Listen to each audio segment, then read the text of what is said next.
सत्संगत जी, प्यार से कहना धन निरंकार जी।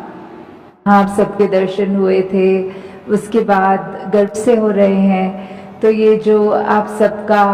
सत्संग के प्रति, निरंकार के प्रति, सेवा के प्रति, सुमिरन के प्रति ये जो अपना एक मन है, जो निरंकार में टिकाने वाली बात होती है, जो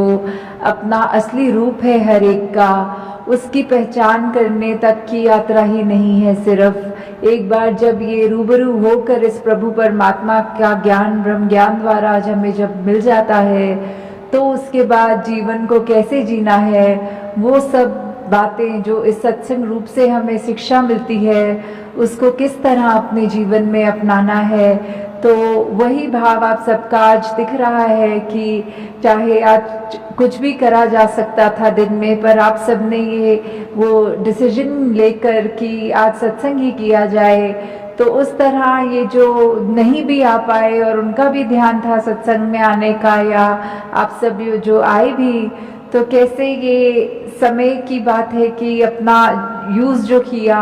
उसको इस प्रभु परमात्मा निरंकार के एहसास में बिताने वाली बात आ जाती है कि कैसे हमारा एक एक पल ये प्रभु परमात्मा निरंकार ने जो हमको बख्शा है,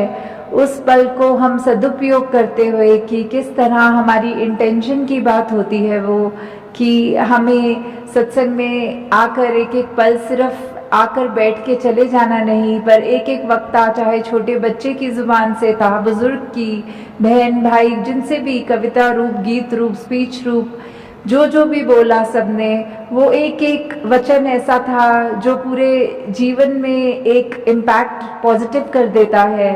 तो आज उसी तरह सत्संग में भी हमने ये सब जो आज सुना है, तो दातार कृपा करे कि ये ताउम्र हमारे जीवन में ये अच्छी बातें, ये हमारे सिर्फ बोल तक नहीं रह जाए, कान में घुस के सिर्फ दूसरों को सुनाने के लिए नहीं रह जाए, बल्कि हमारी सोच में, हमारे व्यवहार में, हमारे कर्मों में भी झलके।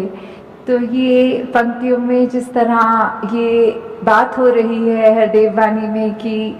ये सुख की बात है, ये जो हर एक को जो अपने जीवन में सुख की प्राप्ति करने के लिए क्या एक रास्ता अपनाना है। जिस तरह अभी सत्संग की भी बात हुई, उस तरह यही कि युगों युगों से देखा जाए तो संतों का तो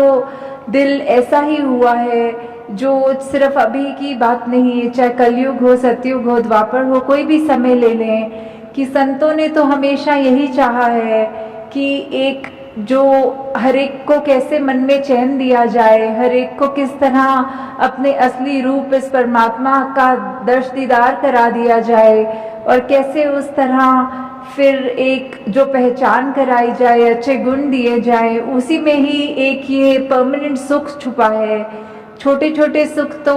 कहीं ना कहीं हर समय पे मिल जाते हैं, पर ऐसा कौन सा सुख है जो हर समय एक जैसा ही हो और वो उस सुख में कुछ बढ़ा ना जाए, कोई घटा ना जाए।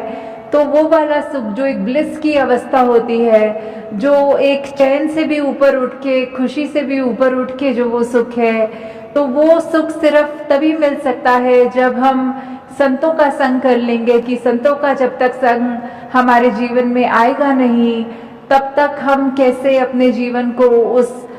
मुकाम तक लेकर जाना संभव नहीं होता, क्योंकि संत ही हैं जो हमको प्रेरणा देते हैं हमारे जीवन को सुधारने के लिए। और एक बार हमें वो जब पता लग जाता है कि ये क्या सच्चाई है, तो हम अपने जीवन में एक वो परमानेंट सुख, एक जो हर समय रहने वाला सुख, उसको प्राप्त कर लेते। तो ये सच्चाई जो हमेशा के लिए ही सच्चाई है, जैसे कोई सच्चाइयाँ ऐसी हैं जो अभी हैं, कुछ पल के बाद नहीं है। जैसे अभी अगर रात्रि का समय है तो कुछ घंटों के बाद वो झूठ हो जाएगा, क्योंकि वो दिन हो जाएगा। तो ऐसे कुछ सच्चाइयाँ कुछ समय के लिए रहने वाली सच्चाइयों की यहाँ बात नहीं हो रही। वो बात ही कि कैसे एक निरंकार प्रभु परमात्मा, यही सच्चाई ये तब भी थी जब ये ब्रह्मांड बना नहीं था, ये धरती बनी नहीं थी, और ये तब भी रहेगा जब ये सब कुछ खत्म हो जाएगा। हर कुछ जो माया का रूप है, उस रूप से हटकर जो भी है वो सब निरंकार है, वही एक ही सच्चाई है, कायम दायम रहने वाली सच्चाई। तो उस सच्चाई से जितने ज़्यादा हम जुड़ेंगे,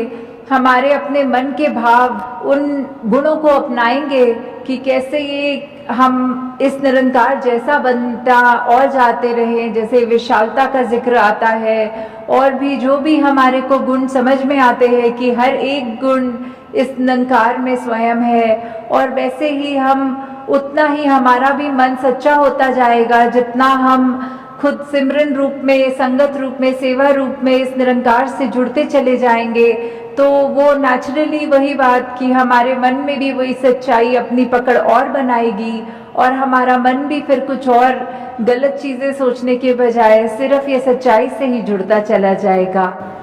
तो ये वाली जो हमारा जीवन काल मिला है, इसमें हमको जहाँ कर्म करने की पूरी आज़ादी है, वहाँ ये जो नेकी की बात हो रही है, जो नेकी की शिक्षा दी जा रही है कि हमने अगर ये अब सच्चाई को जान भी लिया तो उसके बाद भी हमारा जीवन कैसे होना चाहिए, हमारे मन के भावों से ही ये बात शुरू होती है कि हम अगर अपने मन में ये सिखलाइयों को, जो एक ह्यूमन वैल्यूज़ होती हैं, ये एक दूसरे की हित रखना,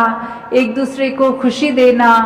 हर एक के जीवन में एक आराम देने वाली बात, जो भलाई की भावना लेके मन में अगर हम कोई भी कार्य करते हैं, वो इरादा, वो इंटेंशन, वो ही बहुत मायने रखता है। कि कर्म से पहले तो वो हमारी इंटेंशन की बात है कि कर्म तो फिर भी बाद में करेंगे, पहले तो उसको सोचना ही, वहीं से ये यात्रा शुरू है।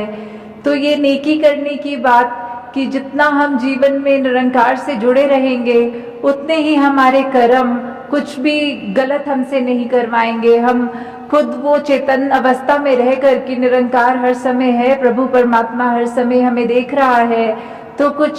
जानबूझकर तो गलती नहीं कर पाएंगे। और वही बात कि मन में सिर्फ अच्छाई जब रहेगी, तो ये नेकी का रास्ता लेके हम ना कि सिर्फ अपना ही जीवन संवारेंगे, पर औरों के लिए भी, उनके जीवन में भी हम और उनको भी खुशी दे सकेंगे। और यही नेकी है जो हमारे साथ सदैव हमारे जीवन काल में, जहाँ हमारे को एक अच्छा जीवन जीने की कला बख्शेगी, और वही बाद में भी जहाँ वो परमात्मा की दरगाह वाली बात है कि उस समय भी जब मृत्यु हो जाएगी, तो भी हमारा ये जो जीवन में हमने कर्म किए हैं, वो चाहे हमारी एक बात तो वो भी हो जाती है कि कर्म को जहाँ बोला है कि बुरे कर्म तो एक अलग तरह की बेड़ी है, और ये अच्छे कर्म चाहे सोने की बेड़ी है। तो जहाँ वो बात भी है कि कर्म हम अगर सोचें कि हम खुद कर रहे हैं, तो उसको अगर अच्छा करें या बुरा करें, तो वो एक बैगेज साथ लेके चलने वाली बात हो जाती है। पर जब हमने पहले ही प्रण में जहाँ ये तन मन धन को सरेंडर वाली बात, ये समर्पित कर दिया इस परमात्मा के आगे कि सब जो बख्शा है उसी का है, तो ये ख्याल भी और ये कर्म भी जो भी हमारी तो कोई औकात नहीं कि करें। तो जब उस भाव से हम रहेंगे और हमारे अच्छे कर्म हमसे होते जाएंगे, तो फिर वही बात है, वही कर्म है जो आगे हमारे मृत्यु के समय भी हमारे साथ जो आगे जाएंगे। तो ये सरबत के भले वाली बात कि हर एक में कोई फर्क ना करते हुए कि ये भलाई की भाव जब मन में है, ये मन में जो रोशनी जग गई है, तो फिर उस रोशनी ने कोई पार्शियलिटी नहीं करनी, कोई ऐसा नहीं सोचना कि सिर्फ इस व्यक्ति के लिए ही रोशनी है, इस व्यक्ति के लिए अंधेरा है। तो वो जब रोशनी जगी है तो वो हर एक बराबर है, आगे हर एक को ही उतना ही दिखना है। तो हमने भी अपने नज़र में कोई फर्क नहीं करना। वो भाई कन्हैया वाली सेवा भक्ति की बात कि जहाँ युद्ध के मैदान में जब उनसे भी पूछा गया कि आपने ये सेवा रूप में पानी पिलाना है, तो उन्होंने कोई फर्क नहीं किया कि ये हमारी सेना है और ये दुश्मन की सेना है। उनको भी वही भाव लगा कि सभी अपने हैं। ये जो अपनापन, ये जो सभी अपने वाली भाव है, वो उस भाव से जो सेवा की गई उनकी भी, तो वही एक मूल बात है कि जब ये परमात्मा प्रभु ये ही एक है और हम उसके संतान, चाहे कितने भी भिन्न भिन्न दिखते हों, आदतें कितनी अलग हों, खान पीन, कोई पहनावा, कोई रहने की जगह, कोई देश, जितने भी अलग हम उस तरह दिख रहे हों, पर ये जोत तो एक ही है जो हमारे साथ है, जो हम जिसका अंश अपने आप को बोलते हैं, परमात्मा का अंश ये आत्मा, सब में वो ही एक बराबर आत्मा है। तो कोई उस तरह का फर्क ना जब करें और अपने